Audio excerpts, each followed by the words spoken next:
folks at Saskatoon's VIDO InterVac are extremely busy. This is the University of Saskatchewan's organization, the first facility in Canada to actually isolate the virus that causes COVID-19 and to establish an animal model for testing this. We've had the pleasure of having the CEO and director, Dr. Volker Gerdts, with us before. And with all of the news this week and the hopes that rose so high and then the concerns that followed so quickly, we wanted to go back to him to get a little update of where we are. Welcome. Good to see you again. Are you exhausted? Thanks for having me. Yeah, it's been busy days these days, for sure. All right, tell us where we are, because we hear this news that we've got vaccines, not we, I mean the royal we, the world, has vaccines, two companies, Pfizer and Moderna, and they're using a technology that is newer. It's called mRNA. It has the advantage of being able to be produced pretty quickly. Can you tell us about that before we talk about your different kind of vaccine?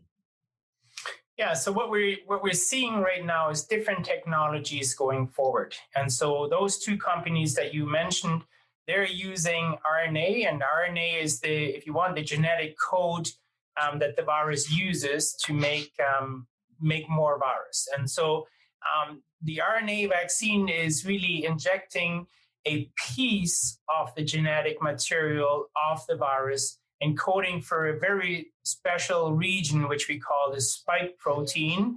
And that is one of the structures on the surface of the virus that the virus uses to attach to the host cell, to your cells in your respiratory tract. So the vaccine there is RNA, genetic, if you want, the nucleic acid encoding for one structure on the surface of the virus. So somebody described it in one of the stories that I read that it's like a wanted poster inside the body, and to warn the body and the cells that the bad guy is there. Yeah, so what you really do is you inject the instructions into a cell of how to make this virus protein. So that your own cell, after you're being immunized, is now making this one protein of the virus, and that is then being shown to the immune system, and the immune system recognizes it as foreign. It recognizes it has to make an immune response against it, and that's what happens. Okay, and the work that you are doing, this is a more traditional kind of vaccine, a subunit protein vaccine. So for the layperson, try to explain that. Yeah, so rather than injecting the instruction and then having the cell doing it, we have cells in our reactors, and they're producing it in our reactors, and then we harvest that protein and we inject the protein. So it's just, if you want, rather it's your host cell who's producing it after you inject the RNA, or after you use a viral vector like the adenovirus, the AstraZeneca or Oxford vaccine it's called. That does the same thing. You have a vector delivering the instruction to the cell of how to make it. We are making it in our little factories, and then we're injecting the protein. Okay, all right. So that takes a little bit more time, yes, but it's more predictable, and it's more proven. It's a proven technology that has been and is part of several vaccines that are currently being used in humans, including, for example, diphtheria, tetanus, whooping cough, hepatitis B. All those vaccines, they're all based on subunit proteins, we call it. So we know that it will work. We know that they have an excellent safety profile. They also have a number of other advantages in that they're easy to produce, easy to manufacture, not very expensive. They don't require complicated cold and storage lines. So they have several other advantages too. This other thing about having to be stored at -70 or -80, I know it feels like that some days here at home in Saskatchewan, but it's really not cold. I mean, this is a complicated process. It is, and you probably saw in the news, the government has reached out to research labs in the country to use some of their -80 capacity to store the vaccine. But then you still have to move it around. Correct. And get it to where it's going and then store it, keep it at that temperature. That seems highly complicated. It does, and the Moderna vaccine doesn't require the same cold storage, so there is some advantages there. But like what we're seeing right now, as you pointed out in your introduction, there's several technologies that are under development, and they all come with their advantages and disadvantages. It's like having different cars. Some cars are better on a highway, and some cars are better off road. Some are better for transporting families, and others are better for just one individual. And so what we see right now with these RNA vaccines, they're very scientifically very promising new technologies, but we haven't seen them in humans before. So this is a new technology, and we don't know how well it all will work out. We don't know how long immunity lasts. We don't know how often you have to be re-immunized. We also have no information about these vaccines right now, how well they prevent transmission from one individual to another. So the clinical trials are still underway. I think what is misleading in all of these things right now is that people think their studies have been completed.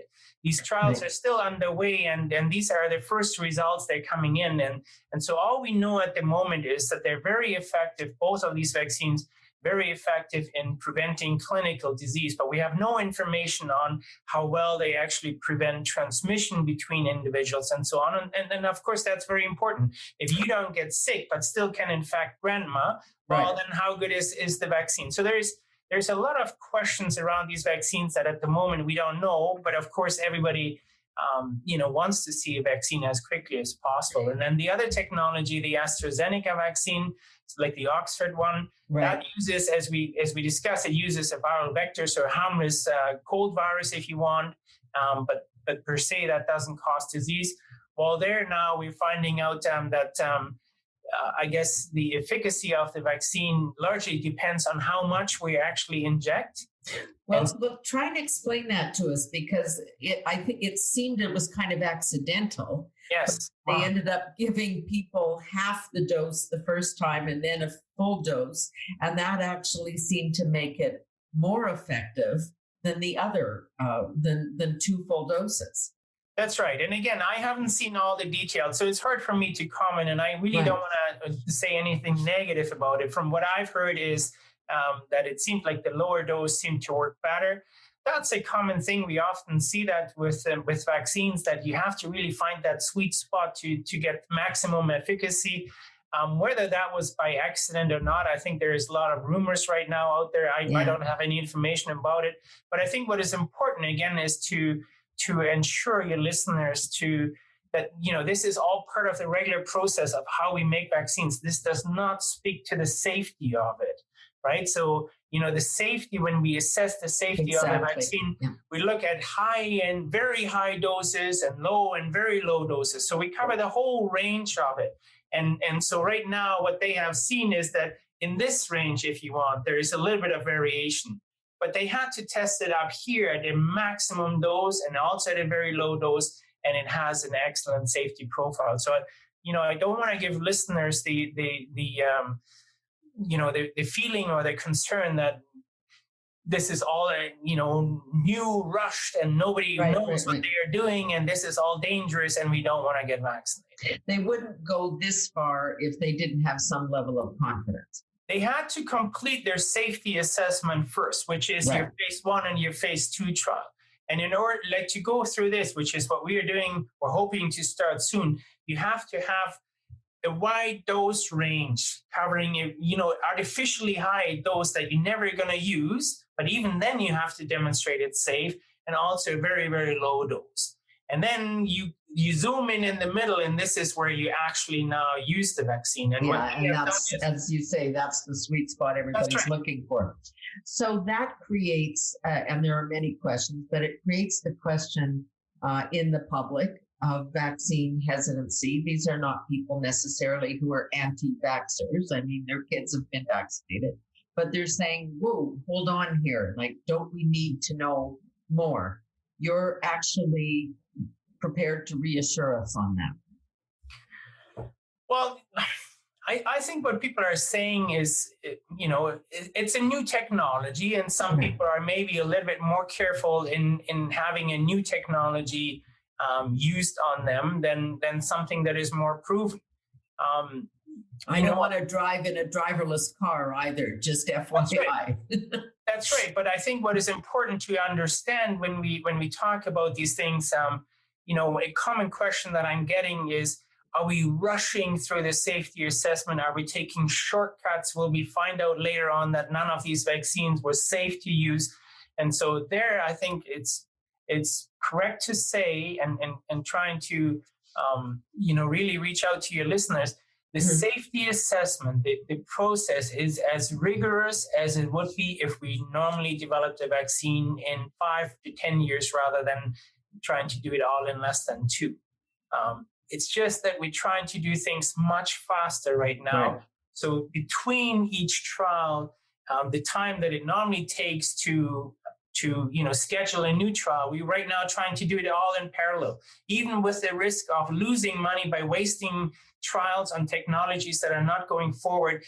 It's you want to be fast, and so you're trying to do as many things as you can in parallel rather than subsequently. That does help. That is reassuring. So thank you for trying to put that in context. So the other big concern and question, and in Saskatoon, you're trying to do 2 things, which is you want to expand the testing facilities, and you also want to expand manufacturing.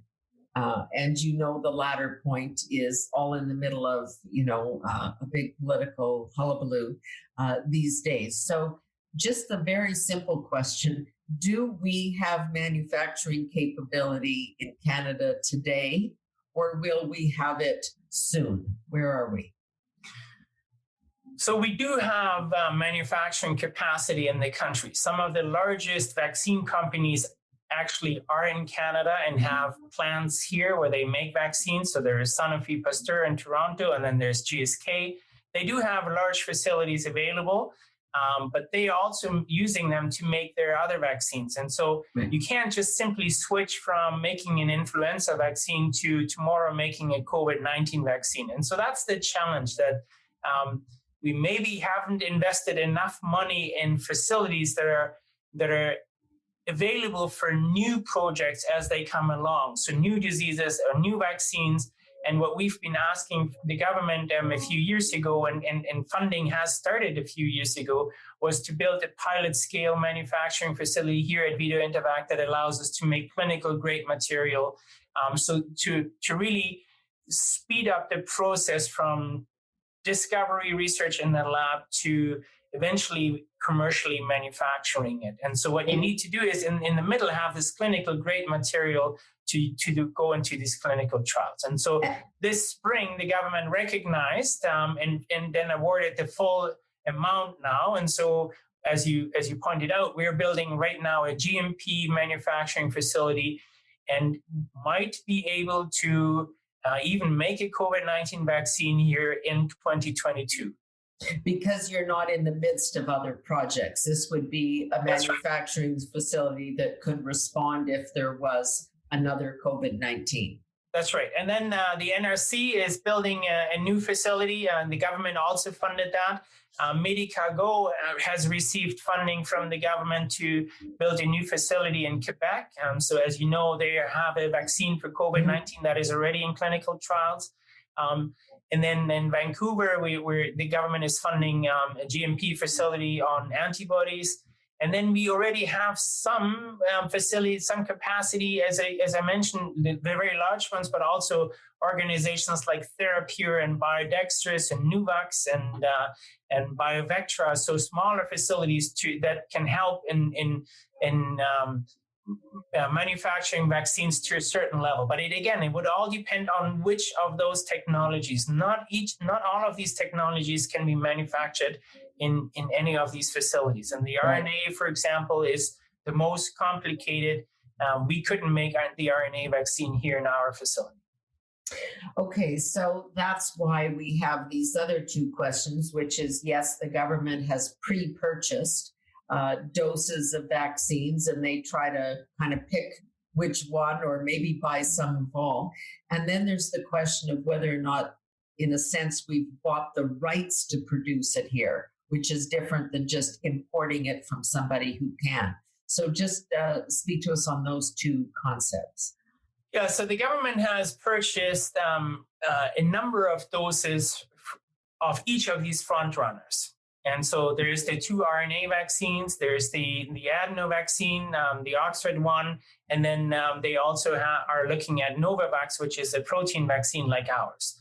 And they are funding the COVID vaccine Medicago is making. And as you know, they have supported our research too. Correct. So the government is looking at a very diverse portfolio. And I think the strategy is, and I think that's the right strategy, while we're waiting for Canadian vaccines to come on board or come on stream, be available, we're securing access to these other technologies. With the ability to under license manufacture some of these here in Canada, then you have limited technologies. Like I said, the RNA vaccine right now cannot be made here.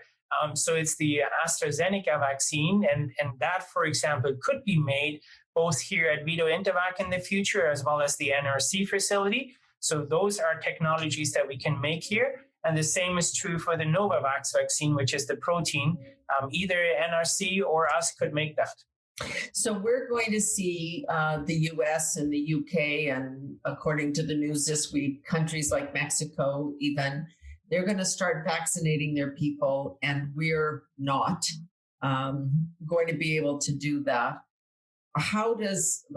What are you anticipating will be the response to that? Of course, there's going to be a political response, and anybody who's in charge is going to be in trouble.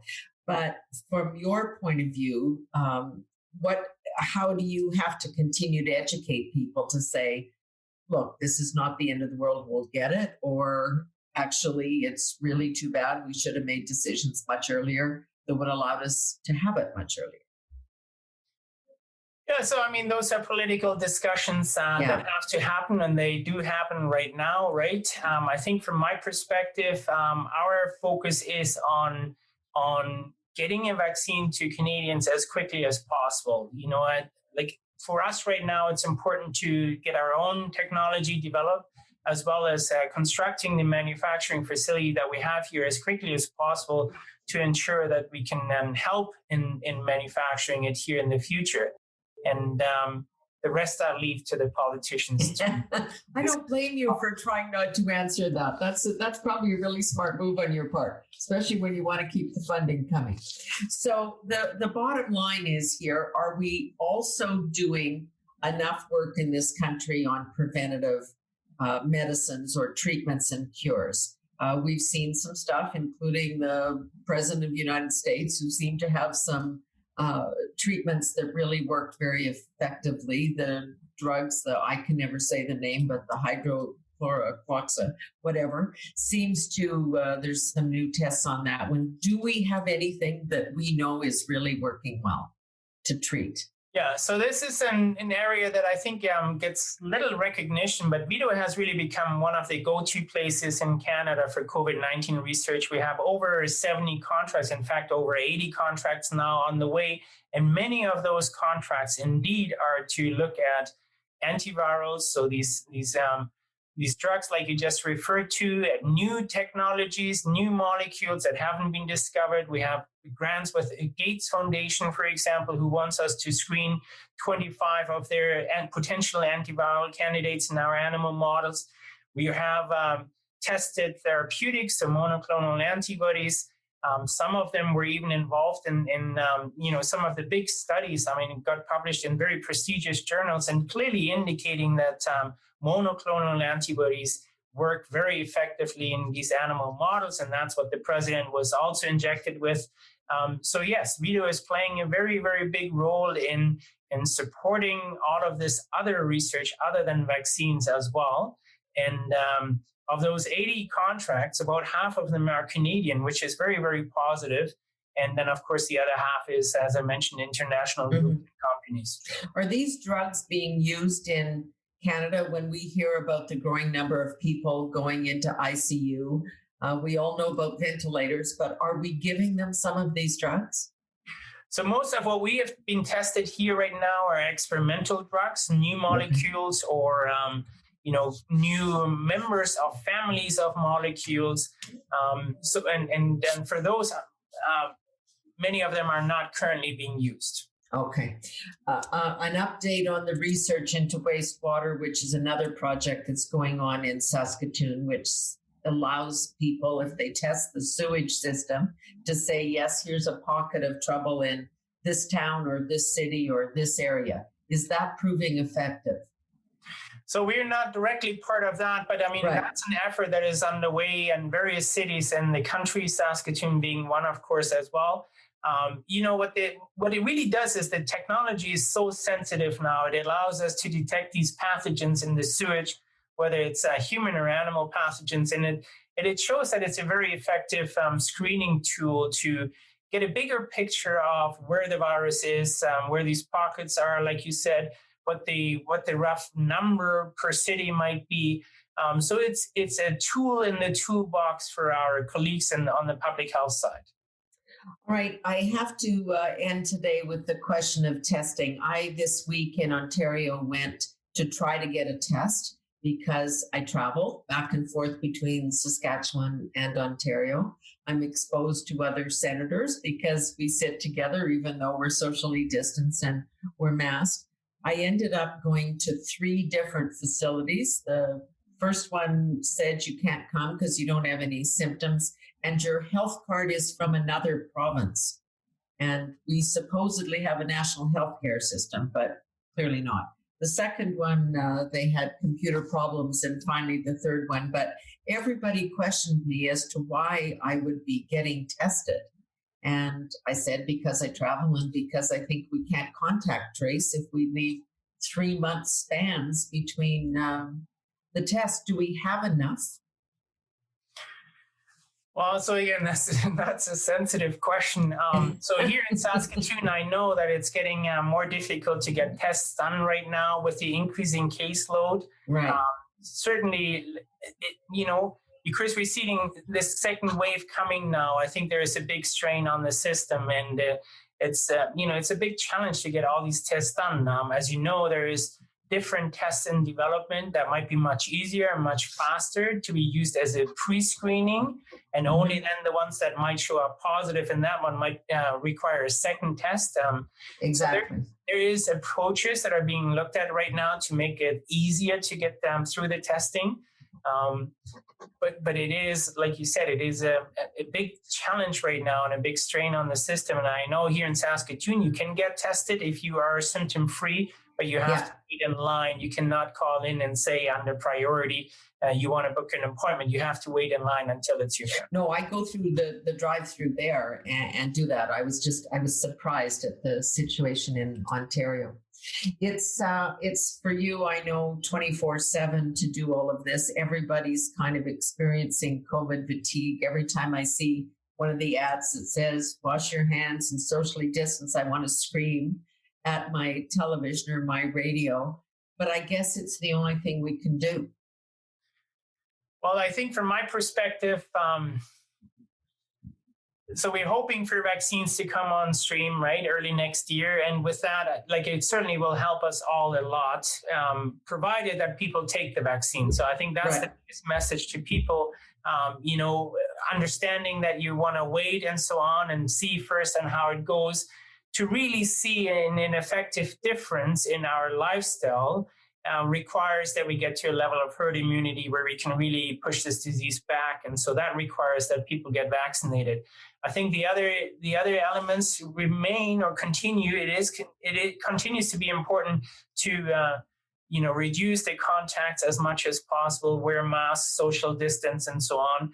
But I think we're also having better understanding of what we need in the ICU units and the hospitals to get people through this.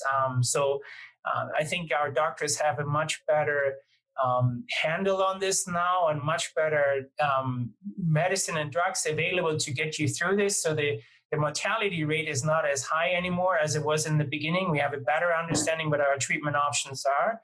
And so I think all of that together will make it easier for us next year once we have. That is the good news, that even though the numbers of cases are going up and spiking, the number of deaths are far fewer than they were in round one. That's right.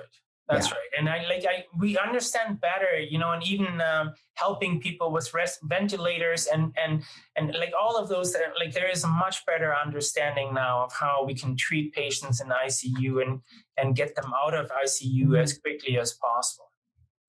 Thank you so much. I always feel a little guilty when I talk to you, because I know when you're talking with us that you're not solving the problem. So I want you to go back and solve the problem. But thank you for taking the time, because you always explain it in a way that we can understand it.